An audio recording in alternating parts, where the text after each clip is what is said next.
Vous êtes de plus en plus nombreux à nous suivre et à participer à l'évolution de la chaîne Afrique N24, et sincèrement nous tenions à vous en remercier. Nous lisons tous vos commentaires qui enrichissent le débat et vraiment nous vous demandons de nous soutenir, en aimant les vidéos pour une large diffusion, et pour continuer à avoir une ligne éditoriale indépendante, et vous proposer de nouvelles émissions toujours de plus en plus enrichissantes. Ne restons pas passifs, soyons actifs. Merci et à bientôt. Monsieur le Président du Conseil de sécurité, Mesdames et Messieurs les membres du Conseil de sécurité, Excellences Monsieur le Ministre des Affaires étrangères et de la coopération internationale du Mali, Monsieur le représentant spécial du secrétaire général des Nations Unies et chef de la MINUSMA. Intervenir devant le Conseil de sécurité comme membre de la société civile est non seulement un privilège pour ma modeste personne, mais surtout une grande responsabilité. Celle de porter la voix des sans-voix, la voix des filles et des fils du Mali, mon pays dont je suis fière. Le Mali continue de faire face à des défis complexes. La menace des groupes terroristes est toujours présente et touche aujourd'hui les 4 coins du pays. Les attaques visant les forces de défense et de sécurité s'étendent de plus en plus dans le sud du pays, notamment dans les régions de Sikasso, Koulikoro, Koutiala et Kaï, et même aux alentours de la ville de Bamako. D'autres attaques, dont certains par engins explosifs improvisés, visent les véhicules de transport en commun, les convois logistiques, humanitaires et même des casques bleus. Les groupes terroristes et d'autres groupes similaires enlèvent et exécutent des personnes, empêchent les paysans de mener les activités, incendient les récoltes et privent les communautés locales des moyens de subsistance ou les obligent à quitter leur village.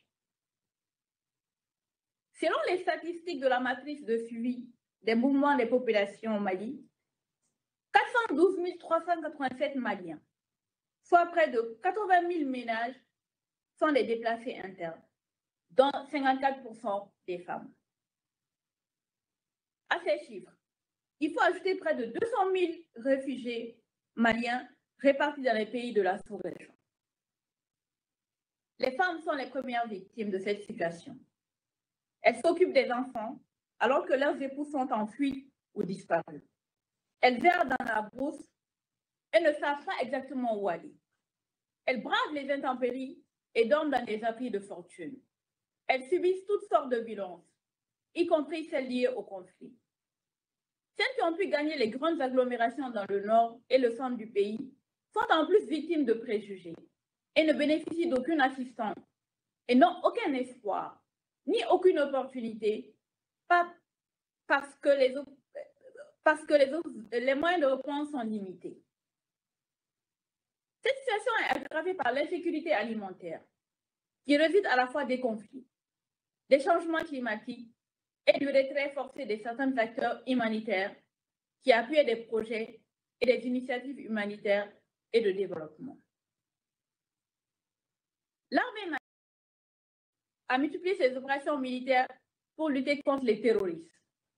En revanche, ces opérations militaires devraient être régulièrement réévaluées au regard des résultats mitigés constatés par rapport aux droits de l'homme.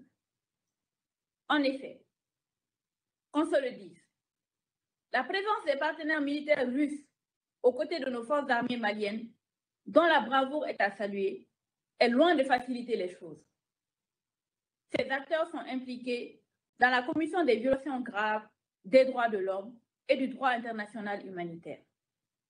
Ces violations ont été documentées par des organisations de la société civile du Mali et ont été reflétées dans les rapports officiels, notamment du secrétaire général des Nations Unies et de la MINUSMA, ainsi que d'autres organisations indépendantes et crédibles.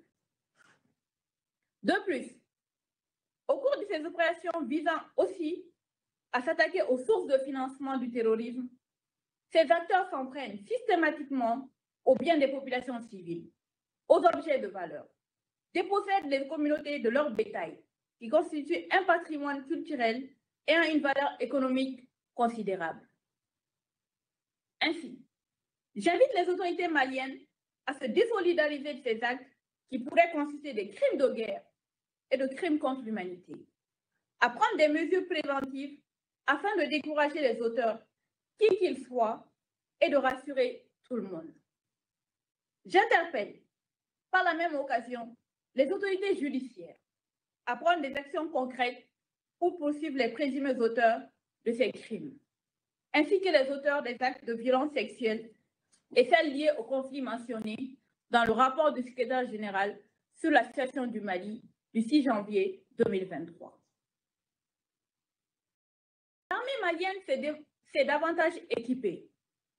Pour une meilleure transparence, il est souhaitable que les autorités rassurent les Maliens sur les dépenses actuelles, sur les acquisitions d'équipements militaires importants qui permettent de moderniser notre armée et de la rendre professionnelle, et qu'elles prennent en compte la nécessité de l'équilibre dans la répartition du budget national par rapport aux autres secteurs essentiels, notamment l'éducation et la santé. S'agissant du processus et du contexte préélectoral, je me réjouis de la volonté politique des autorités à respecter le chronogramme des échéances électorales. À cet égard, je souhaiterais plaider pour le respect des libertés publiques et l'espace démocratique garanti par la Constitution afin de permettre aux filles et fils du Mali de s'exprimer librement pendant le processus que nous voulons inclusif, transparent et crédible. Monsieur le Président, la mise en œuvre de l'accord de paix issu du processus d'Alger n'a pas connu d'avancées significatives. Autant la participation des femmes est restée insuffisante. Malgré l'adoption de la loi sur les quotas de 30%, considérée comme une victoire majeure, les attentes restent entières. Les femmes maliennes souhaitent jouer un plus grand rôle dans les aspects de la mise en œuvre de l'accord de paix, notamment à travers les différents mécanismes. Je voudrais saluer le dénouement heureux dans l'affaire des 49 militaires ivoiriens qui ont été graciés par le président de la transition après avoir été lourdement condamnés par la justice malienne. Cette mesure encourageante s'inscrit dans la voie de la normalisation des relations avec les voisins et du règlement des contentieux bilatéraux par une diplomatie responsable. J'exhorte la communauté internationale et tous les partenaires à accompagner le Mali dans les réformes déjà entamées, mais surtout à explorer les opportunités de développement durable. Car, en l'absence d'un véritable développement au Sahel, le phénomène du terrorisme et l'insécurité demeureront le quotidien des Maliens. J'invite les autorités maliennes à mobiliser les moyens et trouver des alternatives de partenariat avec les acteurs humanitaires en faveur des déplacés internes, dont le nombre ne cesse de croître du fait de l'insécurité, et s'intéresser à la réouverture des classes dans les zones affectées. J'invite les autorités à renforcer la collaboration avec la MINUSMA et à capitaliser les acquis des effectifs et moyens logistiques disponibles pour la protection des civils et la lutte contre le terrorisme, à travers un partenariat coordonné et sincère. Enfin, j'invite les autorités à assurer une protection plus équitable de toutes les communautés et condamner publiquement toute instrumentalisation ou stigmatisation sur l'appartenance ethnique et renforcer le dialogue avec les communautés affectées pour apaiser les tensions et les conflits existants. Je vous remercie.